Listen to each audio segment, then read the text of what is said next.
episode 164 of Board Game Blitz, a podcast about all things board games that you can listen to in less time than it takes to assemble a board game table. Board Game Blitz is sponsored by Grey Fox Games. This week, we're talking about a hodgepodge of topics. First, we discuss a couple games we've played recently, Village Green and Living Forest. Then, we just have a lovely conversation with each other. And now, here are your hosts, Ambie and Crystal.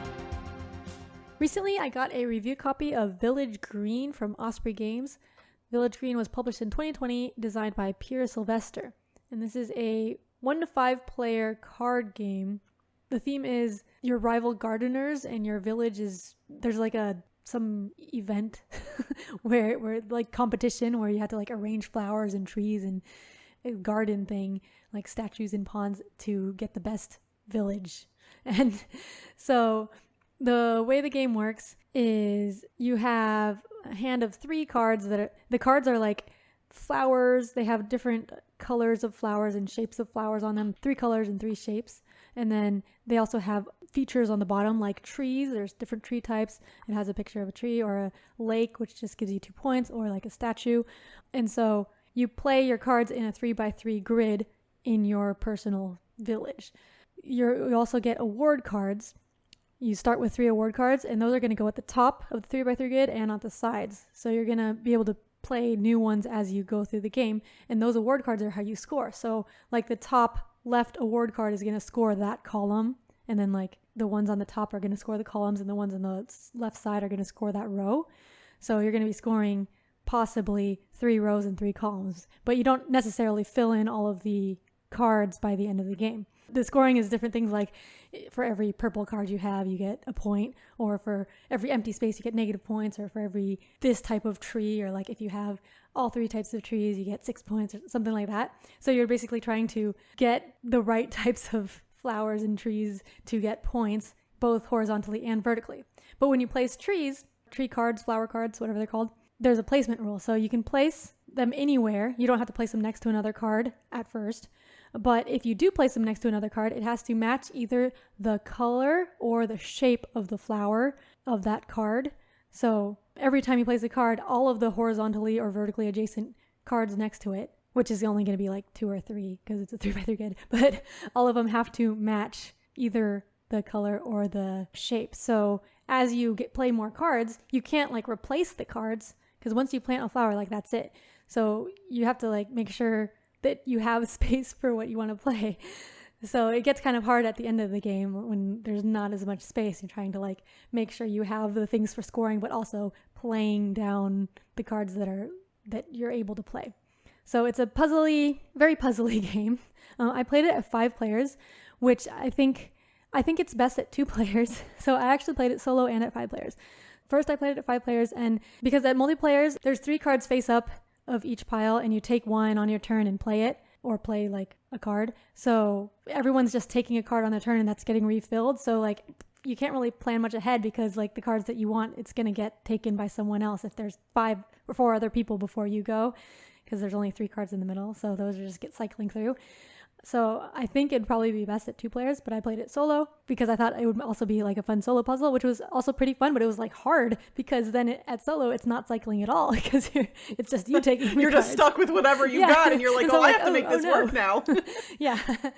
You can use like, you can have your village card that counts as a point at the end, or you can flip it over to use its special power, which lets you cycle through the cards, but that's a one-time use. Yeah, so I hadn't heard of this game, Village Green, before getting the review copy, so I was pleasantly surprised because like I didn't know anything about it, and I enjoyed the puzzle of trying to put the flowers in the right spot, and it's pretty difficult, but like a quick game.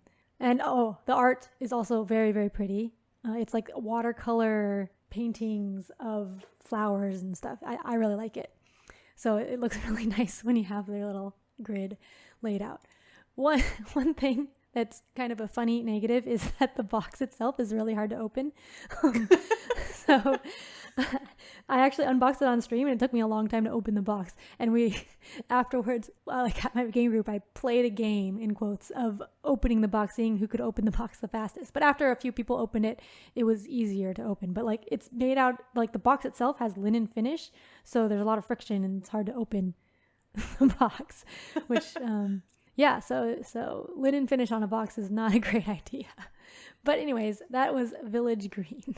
Osprey Games actually sent me a review copy of this recently too. I have not had a chance to play it yet, but now I'm more excited to get it to the table. So when I do play it, I will pop into a future episode and share my thoughts as well. Yeah, I think it's one that wouldn't work as well over stream because each person has like a hand of cards too, in addition to the cards that are face up on the table. So like that would be hard to do remotely. Yeah, absolutely. Yeah. That makes sense.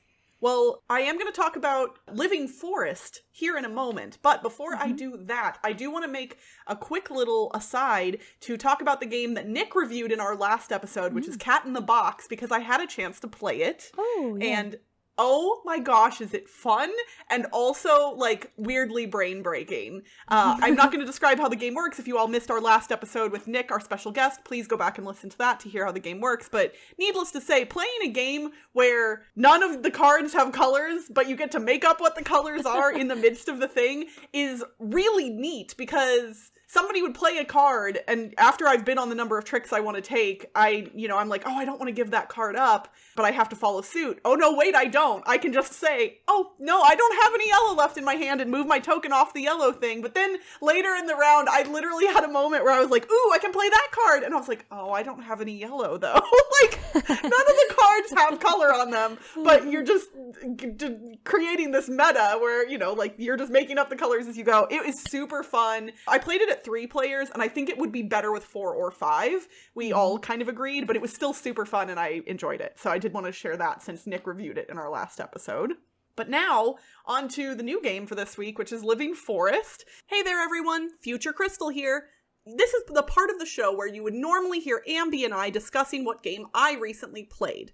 But I've asked Ambie to replace that audio that we already recorded with this audio. We recorded this episode a little bit far in advance, and I've had a chance to play this game a couple more times, and so I just wanted to speak to it a little bit more intelligently than I did the first time around. I missed some nuances, things like that. So, the game I'm reviewing today is Living Forest, which was published in 2021 by Ludo Nate, designed by Aski Christensen, and it won the Kennerspiel des Jahres this year in 2022, which is the strategy game of the year, a very well-renowned board gaming award. So this game has gotten a lot of buzz, a lot of press, and I was excited to get to try it. In Living Forest, you and the other players are nature spirits who are trying to save the forest and its sacred tree from Onibi, who is this evil spirit. And it is a push your luck and mild deck building game where you are collecting guardian animals to put into your deck, and then you are trying to use the resources on those animals to complete a lot of different actions. So all players draw from their decks simultaneously, similar to games like Quacks of Quedlinburg or things like that. So there's a simultaneous phase where everyone is drawing until they either bust or choose to stop. The way busting in this game works is kind of nice because the condition via which you can bust can both be negated by certain tokens you acquire during the game. So you can put a card back and put it into your discard pile instead of letting it there to sit there to bust you. And if you do actually end up busting and can't deal with it, instead of losing your turn entirely, you just get to take 1 action instead of 2 as you normally would. So it's a little bit more friendly than some push your luck games in that regard. So after you've drawn out all those guardian animals with all the resources on them, those resources will help you do a number of actions. For instance, water will allow you to put out the fires that Onibi has set. And little blossoms will help you get closer to victory. The sacred flowers on the cards, if you can collect 12 of them in a single turn, that's actually one way to win. And the third way to win the game is by planting 12 different protective trees. And the way you get trees is by spending the little sprout tokens that are on some of the animals. So multiple paths to victory here. This is definitely one of those games where you need to keep an eye on what the other players are doing, which is kind of nice because in some simultaneous action games, you're kind of just doing your own thing. You're not really paying a lot of attention to what the other players are doing. And in this one, you really have to be mindful because if somebody is putting out all of the fires and gaining fire tokens, then they might win the game before you can even get close to whatever goal you're attempting to achieve. It is a really, really fun game, honestly. There's a couple other things that I haven't mentioned, but I've played it now a few times, and I'm really, really enjoying it. I can see why it won the Kennerspiel, and I want to play it more. I also believe there are a couple expansions for it already, so now I'm curious about those too. But I would say this one, the rule book, not great. We actually missed some rules on our first playthrough with my game group in person. And so then when I played it on Board Game Arena, I was able to get some clarification about that, which is kind of why I'm recording this segment in the first place. So, Living Forest, give it a thumbs up. I would say if you have the opportunity to try this one, I would recommend it, especially if you enjoy push your luck games. And it is more friendly, like I said, busting doesn't completely negate your entire turn. So for people who tend to have bad luck in this type of game, maybe you'd do all right. So that's Living Forest, designed by Aski Christensen and published by Ludo Nate.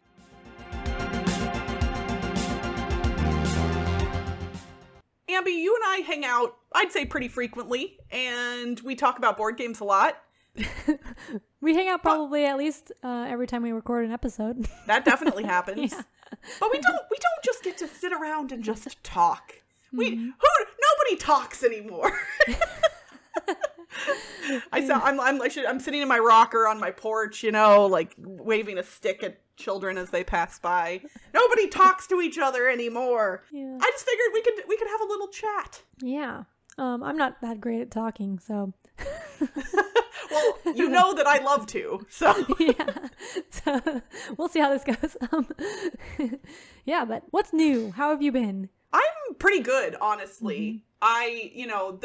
I'm still trying to generally not go out and do much because of the pandemic and trying to keep myself safe in that regard. But I really have gotten into a pretty good groove of I just go to work and I come home and I hang out with people online a lot. Truthfully, the game nights that have been happening in the Board Game Blitz Discord have been a godsend for me. I love the community that we've grown in the Discord, so many lovely people. And it was funny because I was talking to my boyfriend the other day and I was like, I've been hanging out with some of these people for literally years now. And I've not met most of them in person. And that's awesome. I mean, that's just, the internet's cool, right? Yeah. At one point during the pandemic, I was playing a Star Trek VR game with Calvin Wong, Jeff Engelstein, and another friend of someone else's. So we were playing 4 players, simultaneous cooperative Star Trek game, and we were located in Las Vegas, New Jersey, Malaysia, and New Zealand. What? How? The internet is cool. So yeah, I'm good. I finally got my modular game table from Wyrmwood Gaming. Which, there's a video on the Instagram. Yeah, I did put a video on our Instagram. Yeah. People should go check that out. And maybe, if people want to see a video on our YouTube channel, I don't know what I would feature in it, but if people want to see it, I could maybe do that. Needless to say, so the Kickstarter was in fall of 2020, so it took, for me, almost 2 years for fulfillment. It was supposed to my wave was originally supposed to ship in August of 2021, so it was a year from when they originally predicted. But, that's not unexpected with the Kickstarter, especially the one this large. And I am so happy with how the table turned out. Yay. I walked by it the other night and just, walked by the room where it was and looked at it. And I was like, I kind of want to play a board game. Just because the table's there. Cool. Yeah, it literally, I want to use... Game, or? I did not have the ability to do that at that moment, but I was just like, I want to go play a game on my new table. I'm glad I got to use it for my game night with my friends, but I know that they're going to be launching the Kickstarter for Modular Game Table 2.0 or whatever, I think early next year. And I've only had the table assembled for a little over a week now as of the time of this recording, but it assembled pretty easily and it works great. I really, really enjoy it. So if y'all are looking for a game table that is not ridiculously expensive, but also not ridiculously cheap, this is, I'd say, a pretty good option. Cool. I probably won't ever get, I don't know. Saying ever is a long time, but you don't have any intentions of getting a dedicated game table. Yeah, I don't have any intentions of getting a table because we've got, maybe if I end up putting one in my studio, because Because right now I just have like a folding Costco table here in this room. Yeah. But that's more portable. Yeah, that's true. So we're recording this a little earlier than I would like for this next question, Ambie, because it's going to be a little bit of a weird time, whatever. But when this episode comes out, your Kickstarter for your book will have finished. As of the date of this recording, it still has a couple days left, but you're close to the end, and I would love to hear from you how it's going, how it went, essentially. I know it isn't over yet, but yeah.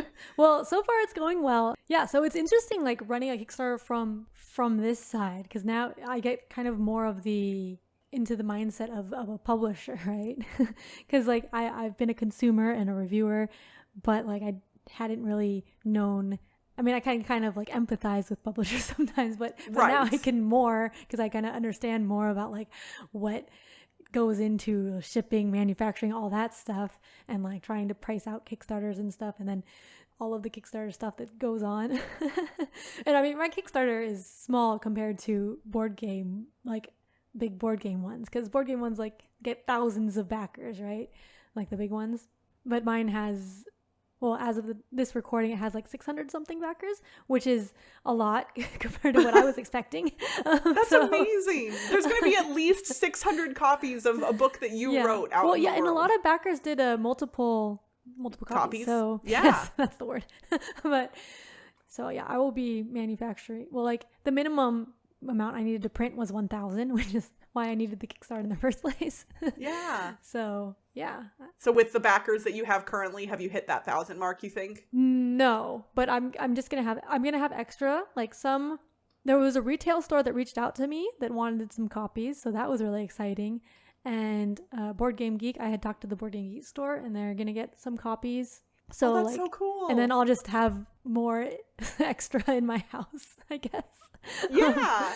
I mean, at some point in the future, if you decide to travel to cons again, you could always bring them to a con. Or I wonder if, in theory, if you could take some of the extra copies and have like a publisher sell them at their booth at a con in the future. Like if their game is featured in the book, maybe they can offer the book too or something. Maybe that would be cool. Like basically distribution is my least favorite part of this, which is like a lot of the work of post Kickstarter, I think. But like just figuring out how to get it to everyone, and then like where I'm going to store the extra copies and stuff, and what I'm doing with all that. But it would be nice if I could just, give it to some publisher or something. Yeah, just be like, can you handle this for me? Yeah. But that's kind of like what you take on when you self-publish something. So. Right. Which is one of the reasons I have never done that, because I know that I am that type of person that would likely get overwhelmed, or my anxiety would be real bad. Yeah. But like with a book, it's a lot simpler than a board game too. So I'm sure. I'm glad I'm not doing a board game. Well, if I ever decide to work on game design again, though, I'm going to come to you if I decide to kickstart something. I'm going to be like, Ambie, help me. Yeah, I definitely went to like people like Dan Hughes, because he had a Kickstarter, and Josh Starr from Grand Trunk Games. I talked to both of them about how they did Kickstarter and like all of this stuff. So I got a lot of advice before even like thinking about, well, I mean, I guess when I first started about thinking about maybe doing a Kickstarter, I talked to them. And then, so it was a lot of planning that went into it. Oh, I'm sure. And I love how friendly and helpful people in the board game community are. Mm-hmm. We've been very lucky I feel like any question we had about anything related to the board game industry, we know somebody that would be willing to answer that question for us. Mm-hmm. And that's a gift. That's really, really awesome. Yeah, I guess that's a benefit of it being like a small community where publishers and designers are like, lots of them are just like one person or a couple of people, right? And then you know them because you've seen them around, and that's really neat. I mean, I'm playing a game of Kalis on Board Game Arena right now with Isaac Childress, designer of Gloomhaven. He tweeted that he didn't have any active games on Board Game Arena, and the first 5 people to send him invites to games he would accept. And I don't know if I was one of the first 5, but I was like, I'm going to invite him to play Kalis with me. And so we're playing Kalis turn-based right now. I'm excited no matter how the outcome goes. If he beats me, I'll be like, yeah, Isaac Childress beat me at Kalis. Of course he did. And if I beat him, I'll be like, oh, I beat Isaac Childress and Calyx. He said it's been a while since he's played it, so that will probably, if I am able to squeak out a win, it'll probably be because of that. Cool. But yeah, I think, social media, there are a lot of bad things that do and can happen online. But for me personally, even having dealt with some of the worst stuff that social media can throw at you, I think for me personally, thankfully, the good has outweighed the bad in leaps and bounds in the number of friendships and conversations I've been able to have. Like, my boss asked me, she was like, her whole family's kind of into gaming, but not like super heavy into gaming. And she wanted to start her 4-year-old with a CCG of some kind. Like, wanted it to be a collectible thing so they could collect the cards when the kid's young, and then as they get older, start playing the game. And so I was like, you know what? I was like, I have some ideas in my head, but I'm not much of a CCG player, so let me tweet about it. I tweeted and like within minutes had tons and tons of responses from people who were mostly saying Pokemon, which is what I kind of assumed. But like, still, people were throwing other ideas out there too. And I just like, the community wants to help and bring people in, and it never ceases to amaze me. Yeah, so cool. So I know we were just talking about your Kickstarter. One of the cutest things that happened as a result of your Kickstarter is your twin boys, were recorded some of the promos for your Kickstarter, which I know people on the podcast here have heard and people on your Kickstarter have heard. But I wanted to ask you, it really seems like they are... I mean, they've always kind of, from what you've told me and what I've seen when I visited you, they seem to have an interest in board games, but it really seems to have stepped up. Like, it seems like they're all in already. Yeah. Well, so it helps that we have like a board game room, so they see that. It used to be off limits before they were like, I think I let them in when they were 20 months. But yeah, so it used to be off limits, and then I would like bring out a game and let them play with it. But then once they were allowed to go in the room, which they still can only go in if I give them permission.